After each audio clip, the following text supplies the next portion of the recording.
told me before the season started you'll be second in the championship going into the last round, then you know, I would have been happy. And Jelmer Berman takes the checkered flag. Beijing 60 points ahead of me, so the only thing I can do is drive the best two races I can. A good start from Liverpool. In every race track we've been always really competitive and probably one of the strongest in the grid. 50 points as Liverpool march on. I don't have any pressure because, you know, I don't have anything to lose. I just have to win. I think Beijing will have the pressure. Dornbos really showing his class now. We've been unlucky in the first two races just by not actually racing at all because of mechanical failure. So that's why we're only fourth. And Robert Dornbos will take the checkered flag here for Milan. I'm going for the win. There's only one place we want to end this weekend, and it's on the highest step of the podium. We finished like 4 times second this year already, so it's time for a win. It really is all to play for. Beijing have a 59-point lead, but there are 50 points for each win. PSV Eindhoven in second place, only a few places ahead of Liverpool. Milan also in the run-up. Look at Roma in 6th place. Could they stop Milan?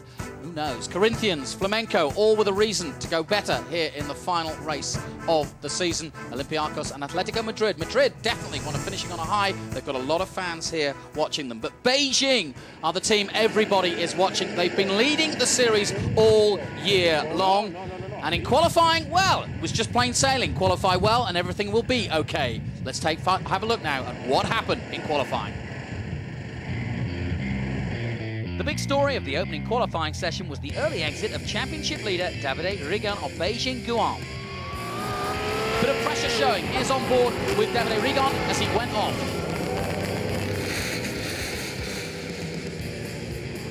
So here's the quarter-final lineup. AS Roma taking on Corinthians. Sevilla face Liverpool. Milan go head-to-head with Porto. And Galatasaray clash with Atletico Madrid. First up, the thumbs up, Roma's Frank Pereira battled it out with Antonio Pizzonia of Corinthians. And it was Pereira who proceeded to the semis by almost a second. Next to go through to the last 4 was Adrian Valles of Liverpool. He left Sevilla's Borja Garcia struggling in his slipstream. Will meet the winner of the clash between Robert Dornbos of AC Milan and Tristan Gomendi of FC Porto. The Italian outfit were outgunned in the closest of quarter-finals, Porto prevailing by just 0.182 of a second. The last quarter saw Galatasaray up against Atletico Madrid. Alessandro Guidi of the Turkish team was unable to match the raw pace of Madrid's Andy Soucek. And that left the semi-final looking like this. AS Roma versus Atletico Madrid and FC Porto against Liverpool. And from the outset of semi-final 1, Roma outpaced their Spanish rivals, and it was Frank Pereira who duly booked his place in the race for pole position. In the second semi-final, Adrian Valles of Liverpool faced Porto, and despite Tristan Gomendi's best efforts, it was the English club who set up a repeat of the 1984 European Cup final, Roma against Liverpool. Liverpool, with the help of goalkeeper Bruce Goblar's wobbly legs, won that famous encounter on penalties all those years ago. And they triumphed again here in Jerez in 2008, snatching the pole position by just 0.240 of a second. So let's take a look at the grid. In pole position for the second time in a row, Adrian Valles of Liverpool. Alongside him, AS Roma's Frank Pereira. Just behind them, Tristan Gomendi, winner of the last race for FC Porto. Atletico Madrid racing at home, and Andy Soucek in 4th place. Galatasaray and Alessandro Guidi in 5th place. AC Milan and Robert Dornbos in 6th place. Sevilla racing at home also, Borja Garcia in 7th place. Antonio Pizzonia, Corinthians in 8th. Then Spurs with Duncan Tapie in 9th. FC Basel, Max Weisel of Germany in 10th position. Rangers in 11th with Ryan Dazelle. Elaine, Bertrand Baguette in 12th place. Craig Dolby of Anderlecht in 13th. Jelmer Berman 2nd in the league, but 14th on the grid. Flamenco down in 15th place, just ahead of Olympiacos.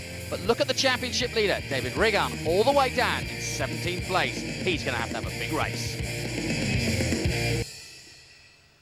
So no doubt about it, Beijing under extreme pressure now, having to start the first race almost right at the very back. Here is the grid, these are the pictures, and Liverpool definitely in the best position of all. Bruce Giuani, could Adrian Veirs and this team take it? Of course they can. I mean, starting from pole position is the ideal position. He's inside for the first corner.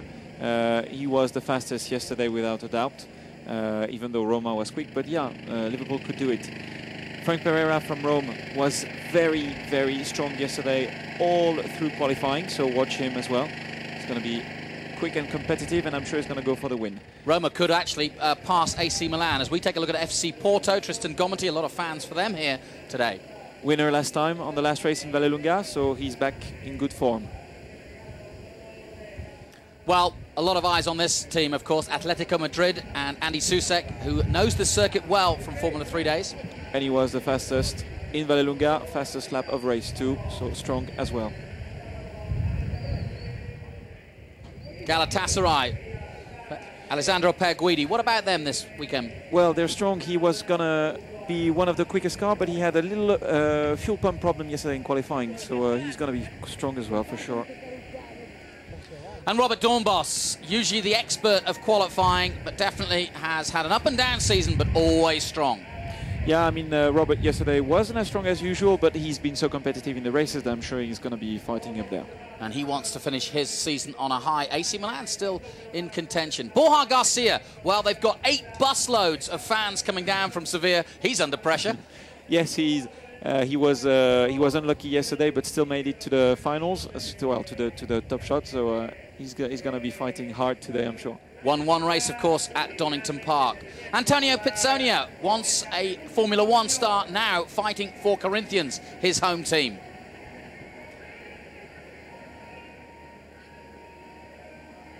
And further down, Tottenham Hotspur, Duncan Tappy. He's had an up-and-down season. He blasted onto the scene at Donington. And Tottenham, well, not a contention for the title, but they could do with a win. Yeah, and he's strong in the races. He always does good starts, so let's watch Duncan. One of the youngsters, Max Wiesel of Germany, representing FC Basel. Early spin yesterday, so just learning the track. Not easy, new track with a new car. And Ryan Dezell of Scotland and Rangers. Best finish of 5th place last time. Things going forward, according to him. Looking forward to this weekend. Craig Dolby, well, that's Alain and Bertrand Baguette. Now, you know Baguette well. Well, he did the World Series, he did Formula Renault, big step in one shot, but it's a newcomer in the series. He's a good driver, so we'll have an eye on him to see what he's capable of doing. Andreas Suber, of course, driving for Alain early in the season. There's Craig Dolby, similar car colours for RSC Anderlecht, enjoying his time in the limelight for sure. The young Englishman from Melton Mowbray, who really no one really had heard of before this series, and now making a name for himself. As we take a look at second in the championship, Jelmer Berman and PSV Eindhoven.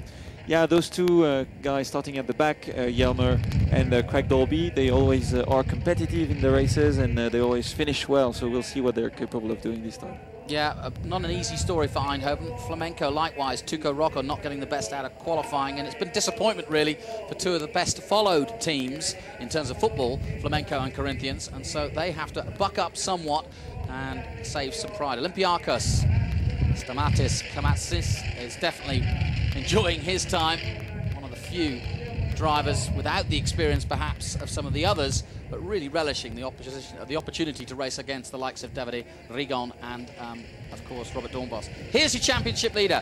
A lot of pressure on Davide Rigon, the Italian. Can he do it from the back? Well, he's all smile from inside of the car, so well, he can enter the top 10, I'm sure, from the back. Well, to put a clear sign on it, basically Davide Rigon has to finish 9th in this race, or 9th in both races. There's Borussia Dortmund, James Walker of Great Britain starting from the pit lane. No time in qualifying. They really have been behind the ball somewhat, so it's not going to be an easy weekend for them. But basically, all that Davide Rigon has to do is collect 39 points